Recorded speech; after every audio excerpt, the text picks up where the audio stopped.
வணக்கங்க. இன்னைக்கு வந்து பார்த்தீங்கன்னா, ஏஆர் முருகதாஸ் அவர்களுடைய இயக்கத்தில வெளிவந்திருக்கக்கூடிய மதராசி படத்தினுடைய ரிவ்யூ தான் வந்து பார்க்க போறோம். ஆக்சுவலா இந்த படம் வந்து பார்த்தீங்கன்னா, ஷாருக் கானுக்கு தான் வந்து ஃபர்ஸ்ட் இந்த கதை வந்து சொல்லியிருந்தாரு.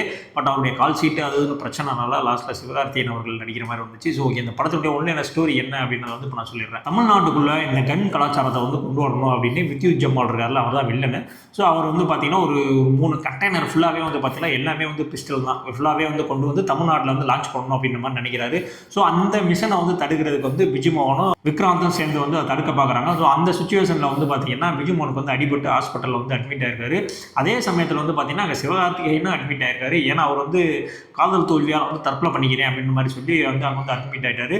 ஸோ இவங்க 2 பேர் அதாவது ஹாஸ்பிட்டல் பெட்டுன்னு சொல்லுவாங்களா, ஸோ இவங்க 2 பேர் வந்து பேசிக்கிறாங்க. இந்த மாதிரி நீ எப்படி இருந்தாலும் சாகத்தான் போற, அதுக்கு ஒரு 2 நாள் வந்து நான் சொல்கிற வேலையை செஞ்சுட்டு நீ செத்தேன்னா நல்லாயிருக்கும் அப்படின்ற மாதிரி விஜயமோகன் சொன்னோன்னே சரி ஓகே அப்படின்னு சொல்லிட்டு ஒத்துக்கிறாரு. ஸோ இந்த மாதிரி ஒரு கேங்ஸ்டருக்கும் அந்த போலீஸுக்கும் நடக்கக்கூடிய அந்த ஒரு மிஷனில் வந்து ஒரு சாதாரண ஒரு தனி மனிதன் வந்து உள்ள என்ட்ரானா என்ன நடக்கும் அப்படின்றதான் வந்து இந்த படத்தினுடைய உண்மையான ஸ்டோரி. படத்தினுடைய மிகப்பெரிய பாசிட்டிவ் என்ன அப்படின்னு வந்து பார்த்தீங்கன்னா ஸ்டண்ட் கோரியோகிராஃபி தான். ஏன்னா எடுத்தோடனே சிவகார்த்திகேயன் அதெல்லாம் சொல்லாமல் எடுத்தோடனே ஸ்டண்ட் சொல்கிறேன் அப்படின்னா இந்த படமே வந்து பார்த்தீங்கன்னா ஒரு பக்கா ஒரு ஆக்ஷன் படம் தான் இந்த படம். ஏன்னா நீங்கள் செகண்ட் ஹாஃப்லாம் வந்து பார்த்தீங்கன்னா ஃபுல்லாகவே வந்து ஒரு ஃபைட் சீனாக தான் இருக்கும். ஆனால் எல்லாமே வந்து பார்க்க முடியாது, ரசிக்கும்படியாக இருக்கும். ஆக்சுவலாக ஒரு பேர் என்னன்னு தெரியல, ஸ்டண்ட் கொரியோகிராஃபர் பேர் கெவின் நினைக்கிறேன். ஸோ சரியாக வந்து தெரியல. ஆனால் அருமையான ஒரு ஸ்டண்ட் கொரியோகிராஃப் பண்ணியிருக்காரு. இந்த படத்துக்கு ஒரு மிகப்பெரிய பலம் என்ன அப்படின்னு வந்து பார்த்தீங்கன்னா இந்த ஸ்டண்ட் கொரியோகிராஃபி மட்டும். அது இல்லாமல் வேற என்னப்பா இந்த படத்தில் அப்படி இருக்குது அப்படின்னு பார்த்தீங்கன்னா சிவகார்த்திகேயன் இது வரைக்கும் பார்க்காத ஒரு சிவகார்த்திகேயன் வந்து பார்ப்பீங்க. ஆக்சுவலாக வந்து இந்த மாதிரி ஃபைட் சீன்லாம் வந்து பார்த்தீங்கன்னா இந்த விஷால், அர்ஜுன் அவங்களுக்குலாம் போட்டால் கரெக்டாக செட் ஆகும். ஸோ அந்த மாதிரி ஒரு ஃபைட் சீன் வந்து சிவகார்த்திகேயன் வந்து ஒர்க் அவுட் பண்ணியிருக்காங்க. ரொம்பவுமே வந்து அருமையாக வந்து அவருமே வந்து பின்னி படம் எடுத்திருக்காப்புல. ஸோ அவர் வந்து அந்த ரொமான்டிக் ஆன்சரியும் சரி, அவருக்கு ஒரு சின்ன இஷ்யூ ஒன்று இருக்கும். சரி நீங்கள் படம் பாருங்க புரியும். ஸோ அந்த மாதிரி சுச்சுவேஷன் அவர் வந்து மாறும்போதும் சரி, அந்த ரெண்டுக்குமான அந்த டிரான்ஸ்ஃபர்மேஷன் அந்த நடிப்பெல்லாம் வந்து ரொம்பவுமே வந்து அருமையாக பண்ணியிருந்தாங்க. அது இல்லாமல் வந்து கதாநாயகியாக வரக்கூடிய ருக்மணி வசந்த் அவருடைய ஆக்டிங் வந்து அருமையாக இருந்துச்சு. ஆக்சுவலாக அவங்க வந்து ஒரு கன்னட நடிகை. நீங்கள் கன்னடத்தில் அந்த பிளான் பி நினைக்கிற படம் அது பார்த்துருந்தீங்க அப்படின்னா இவங்களுக்கு வந்து உங்களை நீங்கள் வந்து தெரிஞ்சிருப்பீங்க. ஏன்னா அந்தளவுக்கு வந்து அந்த படத்தில் வந்து அருமையான ஒரு ஆக்டிங் வந்து பண்ணியிருப்பாங்க. ஸோ தமிழுக்கு வந்து புது வரவு, ஆனால் இருந்தாலுமே வந்து ரொம்ப ஒரு அருமையான ஒரு கேரக்டர் ஆர்க்கே வந்து பார்த்தீங்கன்னா ரொம்ப அருமையாக இருக்கும். சும்மா வந்தோம் 2 பாட்டு டான்ஸ் ஆகாமல் போனோம் அப்படின்னு இல்லாமல் அந்த சிவகார்த்திகேயனுடைய கேரக்டர் ஆர்க்கே வந்து பார்த்தீங்கன்னா இந்த ஹீரோயினை டிபெண்ட் பண்ணி தான் இருக்கும். ஸோ அது வந்து ஃபைனல் வரைக்குமே வந்து கரெக்டாக வந்து கொண்டு வந்திருந்தாங்க. ஸோ அந்த கேரக்டரைசேஷன் பண்ண விஷயங்கள் வந்து ரொம்பவுமே வந்து அருமையாக இருந்துச்சு. அடுத்ததாக அனிருத்தினுடைய மியூசிக் வந்து இந்த படத்தில் வந்து எனக்கு அந்த அளவுக்கு வந்து ஒன்றும் பிடிக்கலங்க. அந்த ஓப்பனிங் அது ஒரு சாங் நல்லா இருக்குது அவ்வளோதான். மற்ற எல்லா பிஜிஎம்மே வந்து பார்த்தீங்கன்னா எனக்கு அந்த டாக்டர் படத்தினுடைய அந்த இதுதான் சாயல்லாம் வந்து வந்துகிட்டே இருக்குது. ஸோ அந்த டாக்டர் படத்தினுடைய அந்த இது அடிச்சுக்கிட்டே இருக்குது. ஸோ அது மட்டும் இல்லாமல் இருந்துச்சுன்னா அனிருத்தோட மியூசிக் கொஞ்சம் கேட்க முடியாது இருக்கும். ஸோ இது ஆல்ரெடி போட்டிருக்காரு, திரும்பி இதில் வந்து போட்டுட்ருக்காப்புல அப்படின்ற மாதிரி தோண ஆரம்பிச்சிச்சு. ஸோ இந்த படத்தை பொறுத்த வரைக்கும் அனிருத்தோட மியூசிக் வந்து அந்த அளவுக்கு வந்து எடுபடலை.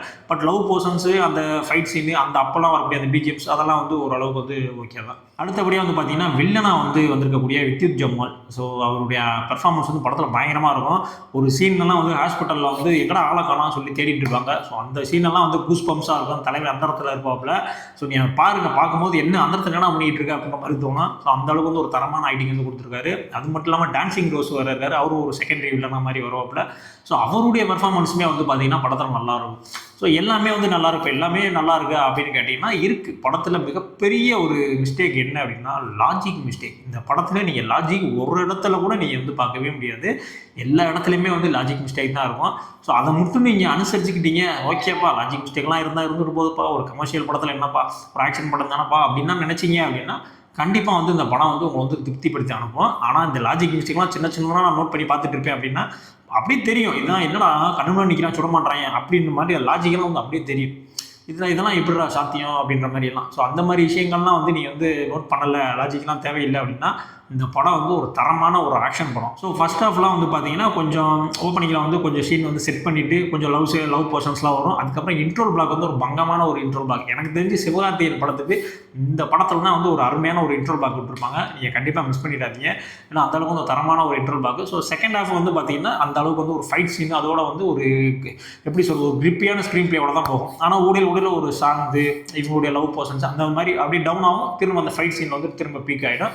ஸோ கிளைமேக்ஸ் ஃபைட் சீனுமே வந்து பார்த்தீங்கன்னா ஒரு கொஞ்சம் லென்த்தியாக தான் இருக்கும். ஒரு 15 நிமிஷம் வரைக்குமே 2 பேரும் சண்டை போட்டுட்டு இருப்பாங்க. இருந்தாலுமே வந்து அதுவுமே ரசிக்க முடியாதான் இருந்துச்சு என்னை பொறுத்த வரைக்கும். ஸோ இந்த படம் யார் பார்க்கலாம் யார் பார்க்க முடியாது அப்படின்னா ஆக்ஷன் ஃபேன்ஸ் ஆக்ஷன்னாலே பிடிக்கும்பா, ஆக்ஷன் படம்னாலே நான் போய் உட்காந்துருவேன் அப்படின்னா கண்டிப்பாக சொல்லி அடித்து சொல்கிறேன், இந்த படம் வந்து உங்களுக்கு வந்து பிடிக்கும். ஒரு நார்மல் ஜென்ரல் ஆடியன்ஸை போய் பார்த்தீங்க அப்படின்னா ஓகே, ஒரு நல்ல ஒரு சிவாஜியன் படம் தான்ப்பா அப்படின்ற லெவலுக்கு தான் வந்து இந்த படம் இருக்குது. ஸோ யாரையுமே வந்து இந்த படம் வந்து டிசப்பாயின்மெண்ட் பண்ணாது. ஸோ இது வந்து முருகதாஸ் கம்பேக்கா அப்படின்லாம் கேட்டீங்க அப்படின்னா, இதுக்கு முன்னாடி முருகதாஸ் வந்து ஒரு 3 ஃப்ளாப் வந்து கொடுத்துட்டாரு ஹிந்தி அங்கெல்லாம் சொல்லிட்டு. ஸோ அந்த படத்தோடலாம் கம்பேர் பண்ணோம் அப்படின்னா இந்த படம் வந்து ஒரு தரமான படம். ஸோ கண்டிப்பாக வந்து நீங்கள் தேட்டரில் போய் வாட்ச் பண்ணலாம். ஸோ இதே மாதிரியான அடுத்த ஒரு ரிவ்யூவில் வந்து உங்களை சந்திக்கிறேன்.